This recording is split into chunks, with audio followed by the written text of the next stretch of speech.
جو اسلام کی اتنی بڑی عمارت کھڑی ہے، ایک 1400 سالہ تاریخ کا ایک مکمل باب ہے، بالکل ٹھیک ہے، اس کی بنیاد کے اندر دیکھیں گے آپ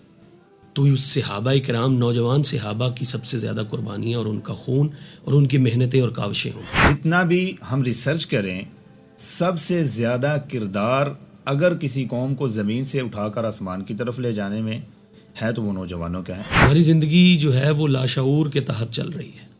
ٹھیک ہے، ہمیں کوئی سمجھ نہیں ہے ہم کیا کر رہے ہیں، کس طرف جا رہے ہیں، نہ ہمارے خواص کو اس کا ادراک ہے، ٹھیک ہے، نہ ماں باپ کو اس کا ادراک ہے،